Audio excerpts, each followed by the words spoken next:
We're here with Dave Schenkel with Proactive Athlete in Burlington.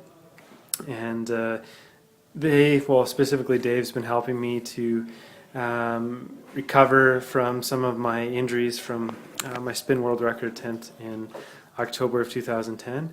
And Dave, from your professional experience, what have you seen so far?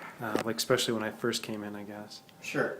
When you first kind of talked about some of the symptoms you experienced after the world record attempt, loss of sensation in your legs, loss of strength in certain parts of your feet, some of those dictate neurological trauma. So in your case, because you were on a bike for 6 days straight, amazing attempt by the way, there's a possibility that you affected your sciatic nerves, either through direct compression or through a vascular rationale. So when you came to me a year and a half later, you weren't experiencing any of that loss of sensation, but you did have some other strange neurological presentation, the increased sensitivity on your feet, and some generalized achiness that I think was residual from the original world record attempt. So we started there, addressing some of what I thought was dysfunction in the sciatic nerves, and we started with some electroacupuncture. We did some spinal manipulation from your back, and we did some soft tissue therapy.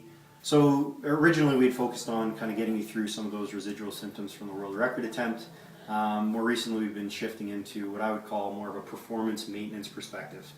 Something that a lot of athletes, especially marathon runners, triathletes, getting soft tissue therapy or therapy to basically minimize the tension that develops from some of these repetitive movements, such as running long distance, cycling long distance, puts a lot of stress on certain tissues, and a lot of athletes find that getting that addressed from a tension perspective improves their performance going forward. So I've been working a lot on you specifically with tension in your anterior lateral thigh. You get some discomfort and aches and pains in your shins. It's working on your calves and ankle.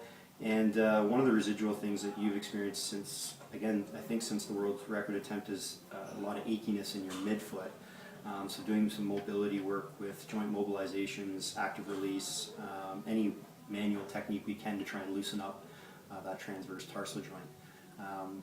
All of that I would categorize into just keeping your body, muscles, nerves, joints moving, working, functioning properly so that you're at kind of an optimal point when you start this tour.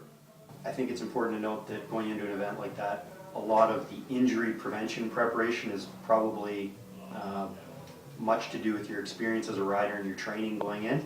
But in terms of things to expect, you can expect some aches and pains along the way in terms of direct compression on things like your wrist on the handlebar, deep-seated position in the saddle, maybe causing some aches and pains to the low back. There's going to be various things that will come up, and it'd be impossible to predict each one of those scenarios, but I think you could kind of look at it from a more generic perspective and say you can assume that there's going to be some microtrauma and some inflammation coming on to some of these body parts. And one of the things that I would send you with would be this Inflammatrex. I use it or recommend it to our athletes. What about the Starbucks?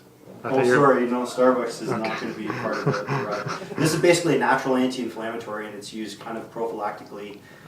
You can take it every day, or you can use it like an ibuprofen or an NSAID and take it as sort of the pain and localized complaints start to build up. So this would be one of the things that I think would be easy to throw in your pack and address the inflammatory component of some of these small injuries that will build up. The other thing would be just taking this cream Traumeel, great for bruising, but also great for minor aches and pains, which inevitably, for all of you riders in this tour, are going to experience. So these are the two things I think I'd throw in your bag in terms of helping prevent some of the small stuff. In terms of the number of injuries that you can expect to come across, good luck. Hope that they're minor and hope you can kind of push your way through it. But inevitably, I think it comes down to the training and preparation that you've done prior to the start of that event that will dictate those injuries.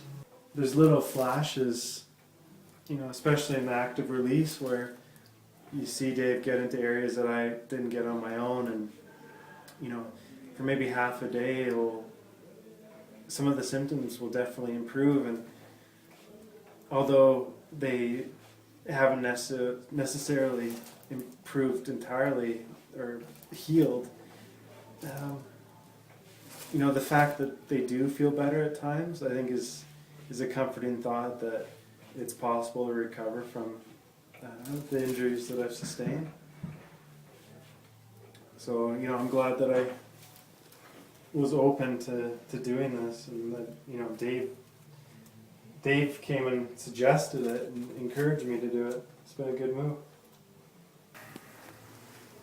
So what is the advantage of shaving your legs? Yesterday? Yeah.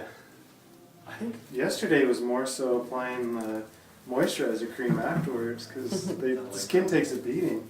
Oh, really?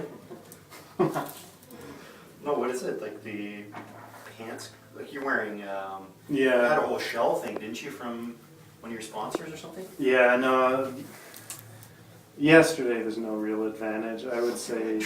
He just Here it is. let's be honest, It's an Ryan. excuse. It's always nice to have a smooth surface, I'm sure you know. Applying balm. Oh boy. Nice. He does it for you. It's always nice to have a smooth surface.